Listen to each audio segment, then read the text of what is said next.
what do foxes, shepherds, secrets, and chemistry have to do with each other? Actually, it was a special espionage unit put together by the British forces in Egypt, utilizing local wildlife to spy on the Axis powers.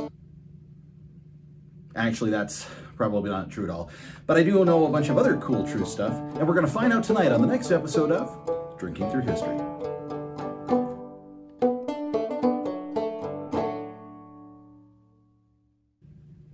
Good evening, everybody. I am your host, Leif Halverson, and welcome to tonight's episode of Drinking Through History. If you'd like to enjoy a beverage while you are watching the show this evening, feel free to go ahead and do so. Tonight I'm drinking bottled water because where we're going, it's going to be pretty hot. So to begin to answer our question tonight of how these four separate things are connected, we have to go to Egypt in the year 1910. It was in this year that a man that we know by the name of Joe Scialom was born. Now, he doesn't exactly stay in Egypt the whole time, all right? Now, his parents actually have a pharmaceutical company, so to speak. So he ends up going to France, where he studies to become a chemist. Now, the reason why he was going to become a chemist was because his family had this pharmacy business, and so he was going to be taking over the business as time would end up going on. So he goes to France, he studies to become a chemist, and while he's studying to become a chemist, he's using his knowledge of the way things work within the chemistry realm, which, you know, we use for establishing things like developing different types of drugs and concoctions and everything to help people feel better, to help heal them of different ailments. For his friends, he began experimenting with mixology, a different form of chemistry, so to speak. He does kind of venture into that realm of pharmaceuticals with the family pharmacy business, but concludes after a while, it's just not for him. And he ends up, while in Egypt, in particular in Cairo, ends up going and managing to get himself a job at a hotel that's named Shepheards Hotel. So there's our link there with the Shepheards. Now, as we've heard about before, different hotels have got a bar or some kind of a tavern usually that's got a different name. When we talked about the Halekulani, we found out that that was named after the Halekulani Hotel in Waikiki. The name of the bar there was called the Room Without a Key. Well, here at Shepheards Hotel, the name of that bar was Long Bar.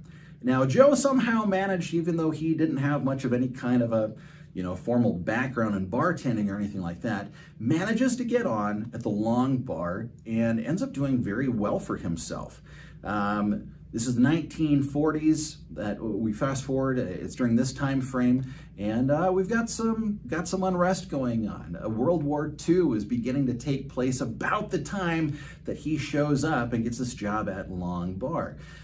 He ends up serving there as the chief bartender, does very well, gets to know a lot of people while he's there, and continues to work there until, unfortunately, the Shepheard Hotel is burned down. Now, the guy who ends up having this whole line of hotels, and you've probably heard of them before, Mr. Hilton, Mr. Conrad Hilton in this case, was putting together a new hotel in Puerto Rico. And this was going to be a place where a lot of movie stars were going to be visiting. Some pretty prominent people within the film industry and politicians and all that sort of thing. And so one of the things that he wanted to do was have a barkeep there at the bar who was kind of as big in life as what these other people are, these different actors and actresses. And so he actually manages to track down Joe and gets him to work at the hotel that he's putting together there in Puerto Rico. Things end up going well, and Mr. Hilton is putting up a new hotel in Havana, where he then moves Joe to go there to get things up and going.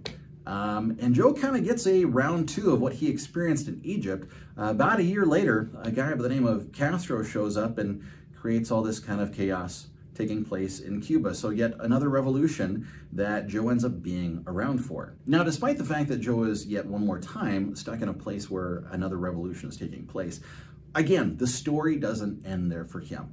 Joe is able to continue on, and Joe ends up kind of becoming a bit of a world traveler. He ends up being all over the place, ends up being a pretty famous barkeep for this time frame that he's around. And he leaves us with some pretty prominent drinks that he developed at these different hotels. He ends up going all over the place. He ends up working at Cairo, Havana, London, Paris, Rome, Istanbul, and even the United States in Manhattan. From the 1930s to the 1960s, these are some of the places that he ends up working at. So we've got our Shepheards, right? We've got our chemistry. He was studying chemistry in France so that he could take over the family pharmacy business, and he becomes that barkeeper. Well, now, what about secrets and foxes? All right, so we're gonna need a map for this. A map? Oh goodness, this must be serious. So as you can see, this is North Africa, and there's some pretty big problems taking place here.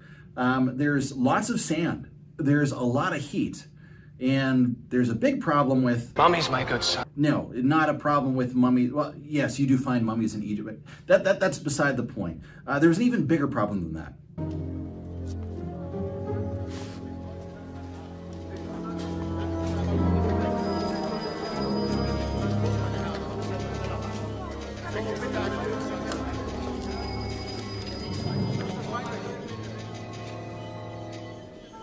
Nazis. I hate these guys. Now, if you didn't know, in the late 1930s going on into the 1940s, there was this little thing called World War II that was taking place. And so the map that we're seeing behind us right now is a map of Northern Africa. Going all the way over here where we've got places like Morocco spanning all the way over here to the direction of where Egypt is and where Cairo is. Now, this might seem a little bit familiar to you. Here you've got a barkeeper who's working in an establishment in a place where a war is going on. It had to be you. It had to be you. I wandered around and finally found somebody who... So if you're a watcher of classic films like I am, you might be thinking, well, while things are taking place over here in Cairo, over here in Morocco in a place called Casablanca, there was a film that was released in 1942 starring Mr. Humphrey Bogart and Ingrid Bergman, talking about a fellow by the name of Sam who owned an establishment called Rick's Cafe Americain. And the similarities don't exactly end there. Sam, played by Humphrey Bogart, actually has a number of similarities to our buddy Joe, who's over in Cairo. If you're in Casablanca and you need to know what planes are available to get out, you go to Sam's Cafe Americain and you find out from Sam. Sam knows these things. If you're looking for someone in particular, you go see Sam. Joe, actually, because of all the connections he ends up having in Cairo with all the people that end up going and visiting Long Bar, he ends up knowing a lot of people. He's the guy you go and find that information from. He gets accused later on, after the war is done, as we're going up to that civil unrest that's taking place in Egypt. He gets thrown in prison because he's accused of being a spy. And, well, he wasn't, but you can kind of understand why. He's the guy that's got these connections. And the guy speaks a ton of different languages. English, French, Italian, Greek, Arabic, German, and Russian. I mean, this is beginning to look like the reading of a 1940s spy novel taking place during World War II. And it kind of was. However, as far as we're able to know, Joe was not involved in things the same way that Sam was. Joe actually ends up getting married. He's very happy, he and his wife. But still, nonetheless, he's still surviving and thriving in this time frame where we've now got a world war going on across Northern Africa. Now, even though Allied British forces are there in the area, things are looking kind of daunting. There are some serious issues taking place in North Africa in this African campaign that is taking place. And the British units are having a dickens of a time making any kind of headway. GHQ maps are inaccurate and outdated. That's because the Germans keep advancing while we fold our arms and say not ideal, unattractive, gloomy. Despite a variety of issues that you might have been made more aware of due to recent films and series that have been taking place in the military history realm of things, they're facing off against a pretty daunting character, a guy by the name of Field Marshal Rommel, who's known as the Desert Fox. Spoiler alert, he's a bad guy. And we don't want to confuse him with the Swamp Fox, Francis Marion, who's known as the Swamp Fox, an American officer during the French and Indian and Revolutionary Wars. A good guy. So Field Marshal Rommel is in charge of the vast majority of the Axis troops that are in the Africa campaign between the Germans and coordinating with the Italians, all of those afoot, so to speak, but also with the Panzer divisions, and these guys were tough. In fact, for a while anyway, it looked like the Axis powers were going to take over everything there. And Rommel speaks confidently, and we see him actually referencing the Shepherd Hotel where Joe is working at. While things are unfortunately not going well for the Allied forces in Egypt at the time, allegedly, General Rommel ends up saying, "I will be drinking champagne from the master's suite at Shepheards soon." Well, fortunately, there ends up being a turn of events, and the Allies end up winning out and repelling them away from Cairo. So there finally we have all four things connected together. We've got the Shepheards Hotel, we've got the Desert Fox, General Rommel, we've got chemistry, which is what Joe was studying before he became a bartender, and we've got secrets. He was accused of espionage, basically, because of all of the fraternization he was doing with the clientele that ends up being at Long Bar at Shepheards Hotel. So it ends up being after this repulsion of German forces from the area of Cairo, where the Allied forces are there, still fighting against the Germans, that Joe ends up bringing us tonight's cocktail. During wartime, eventually your supply chains are going to start getting interrupted, especially in a place where this massive campaign is taking place across North Africa. How you get food, how you get supplies, how you get goods. And in our case tonight, alcohol. How do you keep on supplying a hotel with that? The point comes where at Shepheards Hotel and the Long Bar that's there where Joe is doing his best to serve patrons, the quality of the alcohol that they're getting is not so great. And a lot of the British forces are beginning to blame this on these massive hangovers that they're having. Joe's having a dickens of a time getting like quality gin or quality bourbon, quality ingredients at all. And while set in theory, according to legend and lore, while some members of the British forces are there, are complaining about these massive hangovers that they've got. Hangover? Memories of Scotland. They ask Joe for a remedy. Joe is kind of at a bit of a loss, knowing that what he has got its limitations. But what he ends up doing is he ends up grabbing a bottle of dried gin, a bottle of brandy, cognac in this case, Rose's lime juice cordial, which was available at this time, and some Angostura Bitters, and ginger beer.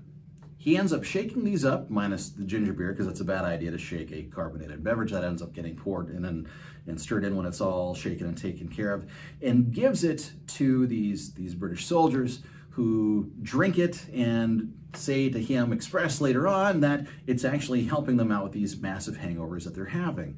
So this ends up being another one of these hangover cures, hair of the dog type of a fix.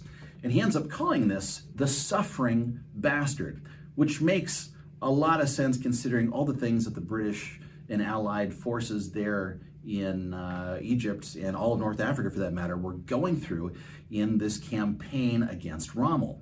And so Joe concocts this after the British forces were able to repel the Germans further back into Northern Africa.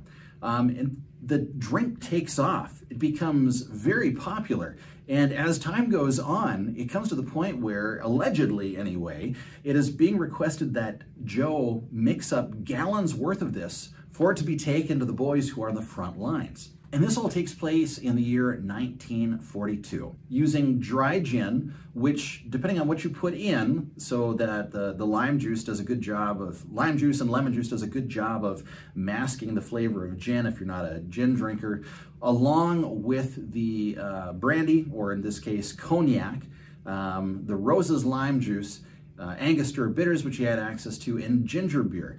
Now, the ginger beer, he kind of had to get through dubious means. He ends up getting in ginger beer from an Egyptian trader of questionable character, but I mean, it's a world war, so we're gonna cut Joe some slack, right? He's trying to do what he can at his bar to make life work.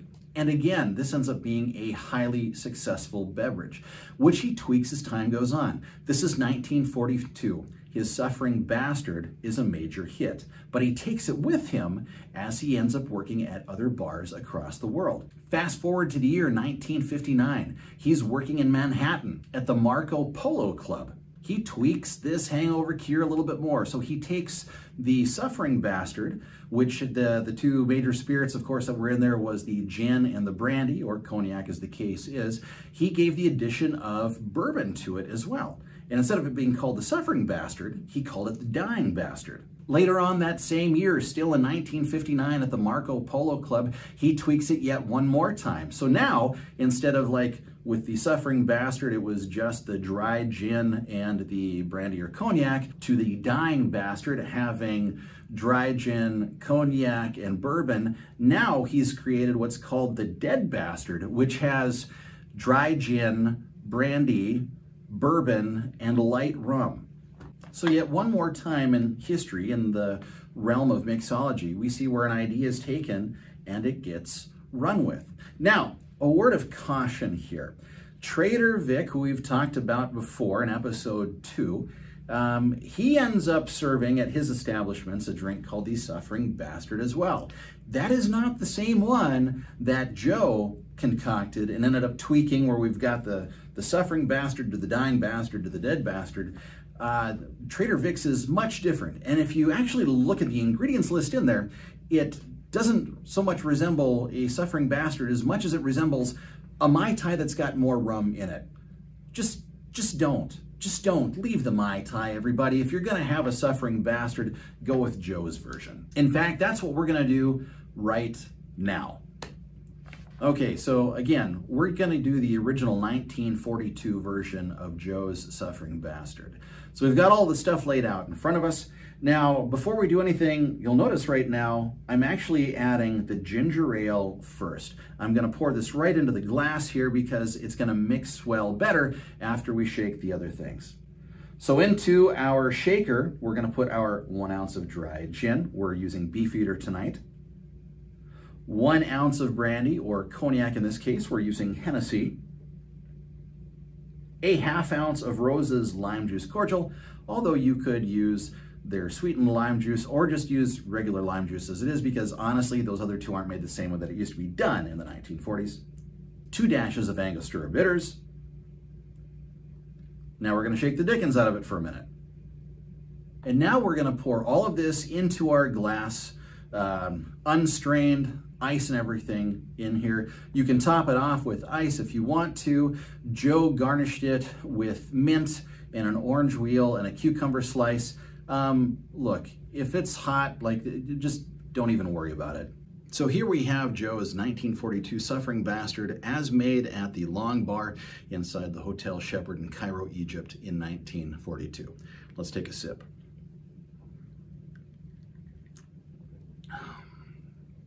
You know, that is nice and refreshing. You can imagine being in a place as hot as Egypt, or anywhere in North Africa for that matter, something that's got, you've got the bite of the ginger from the ginger beer. And Joe pointed out later on, he said, you've got to use the British ginger beer. You can't use the American ginger ale because there's not enough substance to it. There's not enough bite. You've got to use a stronger ginger beer. That combined with the lime that's in there, and you have no idea at all that the gin is in there, and the way that the cognac works in there. This is a pretty refreshing drink. On a hot day, this would go really well. As to a hangover cure, I don't know. I've never had to use one. If you need to, give it a shot. See what you think. Now, not a word of caution, but just an additional word for you. If you end up making this using bourbon, which became quite popular as well too, you may find yourself dissatisfied because at that point you end up wanting it to be an Irish mule, all right? Which an Irish mule is a mule where instead of using vodka, like a Moscow mule does, you end up using Irish whiskey. That bourbon puts it in the vein closer to that. And so if you are used to Irish mules, you may be wanting this to be an Irish mule instead. But if you stick with the 1942 original, you can appreciate this for the different beverage that it actually is. So Mr. Joe, our man of mystery who could speak 7 different languages, in regards to the possibility of was he a spy, was he not? Was he kind of like Humphrey Bogart in Casablanca? Joe ends up giving a response kind of similar to what Humphrey Bogart says anyway. I'm a saloon keeper. The problems of the world are not in my department. Later on in his life, Joe was interviewed by the Washington Post in regards to this very thing. What do you do during a war? What do you do with information? And Joe's response was basically eschewing taking sides and choosing mixology instead, where he'd end up coining his personal life motto, which was mix well, but shake politics. So whether you're trying to find the lost city of Hamunaptra so that you can stop Imhotep from taking over the known world, we are in serious trouble. Trying to live life peacefully in a world of chaos where you're secretly trying to do right by people around you,